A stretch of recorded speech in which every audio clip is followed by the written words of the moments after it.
Non NDA ruled राज्यों में Raj Bhavan BJP RSS के दफ्तर बन गए हैं। राज्यपाल केंद्र सरकार के एजेंट की तरह काम कर रहे हैं। संविधान के आर्टिकल 154 के अनुसार राज्यपाल राज्य का कार्यकारी प्रमुख होता है और उनसे अपेक्षा की जाती है कि वो सभी मामलों में मंत्रिपरिषद की सलाह पर ही कार्य करे। जब संविधान सभा में गवर्नर के अपॉइंटमेंट के बारे में चर्चा हो रही थी, तब बाबा साहब अंबेडकर ने कहा था कि गवर्नर हैज नो पावर, क्योंकि उस वक्त ये चर्चा हो रही थी कि हम या नॉमिनेटेड गवर्नर करना चाहिए या इलेक्टेड। तब सभी ने फिर बाद में माना कि नॉमिनेटेड होना, इलेक्टेड न हो। तब उस वक्त की बात है, उन्होंने कहा कि सम्मति से जो कुछ भी वहाँ पर निर्णय हुआ तो मैं उसका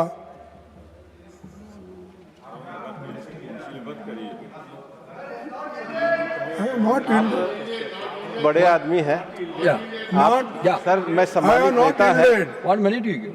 no sir, No, he asked you 2-3 times. Let us listen what he wants to sir say. इनको इतिहास बहुत पता है। ये इतना बता दें, रामलाल जी ने आंध्र प्रदेश में क्या किया था, हंसराज भारद्वाज जी ने कर्नाटक में क्या किया था। अरे मैं बोल रहा हूँ आज की बात, रमेश भंडारी जी ने मैं कह रहा हूँ आज की बात, आपकी करतूत और बाद में आपके नेता की करतूत में बात कर रहा हूँ। तुमने वो किया पीछे, और रामाराव जी जो आए थे, कितने दिन यही बोलते जाएंगे, उनके बारे में बताएंगे तो ये देश के लोकतंत्र के लिए अच्छा रहेगा। सर, ये कितने दिन ये बोलते बोलते फिरेंगे।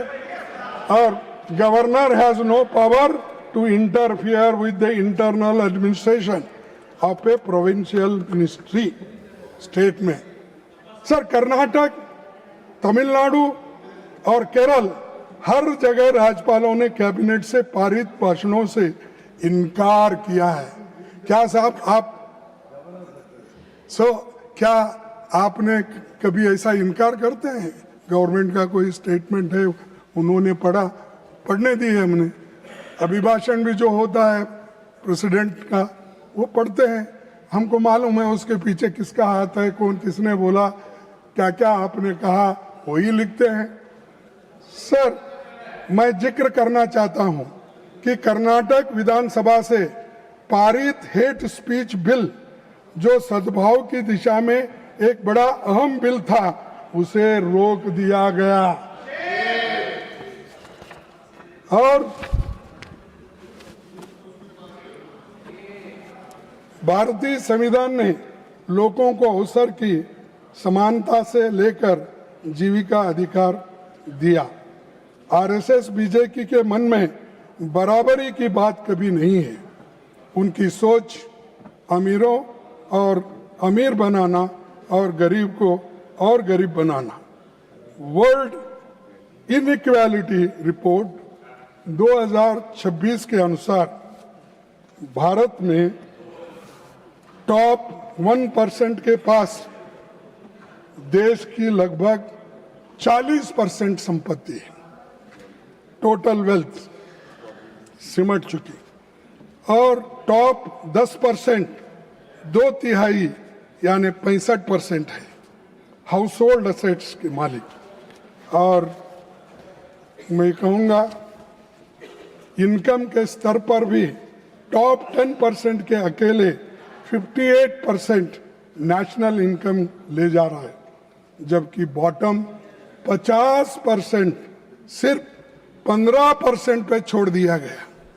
50% लोग, सिर्फ 15% असेट उनके पास है।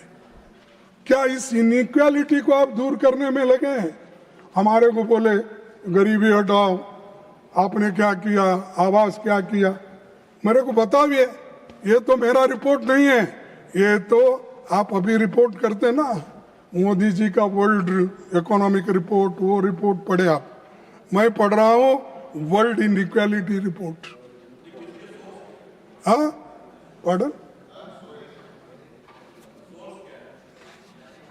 तो आपकी ग्रोथ की सोच पसंदीदा चुनिंदा पूंजियों के लिए मेहनतकश लोगों की दिक्कतों से आपका कोई मतलब नहीं।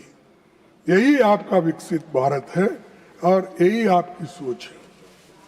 सभापति जी, जब मोदी जी गुजरात के मुख्यमंत्री थे, उस दौरान रुपए की गिरावट की तुलना तत्कालीन प्रधानमंत्री डॉक्टर मनमोहन सिंह जी की उम्र से किया तो आपकी उनकी उम्र कितनी है उतना मनी वैल्यू है। ऐसा विडंबना करके आपने उनको इंसल्ट करके बात करते थे जब आप चीफ मिनिस्टर ऑफ गुजरात थे। आज मैं पूछना चाहता हूं कि ये है मोदी जी की उम्र को बहुत पहले पार कर, आज की जो 92 रुपीज है, ये तो मोदी जी के उम्र को पार करके चले गई। नहीं साहब, ये तो पार करके चले गई। और उस वक्त तो आप मनमोहन सिंह की बात करते थे और इसीलिए और उस वक्त ये भी आप कहते थे कि इतिहास के पहली बार $1.92 का हो गया है, पर मोदी जी को देश की इज्जत की कोई चिंता नहीं है। उस वक्त चिंता थी क्योंकि वो अपोजिशन में थे, उस वक्त चीफ मिनिस्टर थे, तो देश की इज्जत के बारे में बात करते। भाई कहाँ गए आप भी? तो ये मैं आपसे बताना चाहता हूं कि एक तरफ सभापति जी, नौजवानों की पीड़ा से इस सरकार को कोई मतलब नहीं। उनकी पीड़ा कम करने का सबसे आसान रास्ता ये था कि सरकारी वैकेंसी तो कम से कम भरे। लेकिन आज केंद्र सरकार में 9.7 लाख से अधिक पद खाली है। ये उन्हीं का प्रश्न का उत्तर है। और पब्लिक सेक्टर्स, पुलिस आदि मिलाकर करीब 50 लाख से भी ज्यादा हर स्टेट में मिलाकर इतने वैकेंसीज है।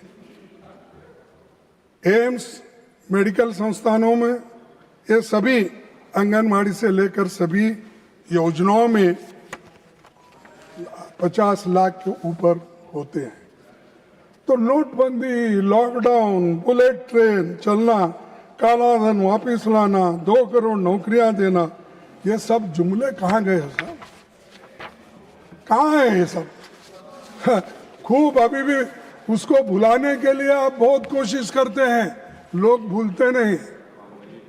और अगर मैं नोटबंदी में अगर एसेस नहीं पाऊंगा तो विजय चौक पे मुझे फांसी लगाओ।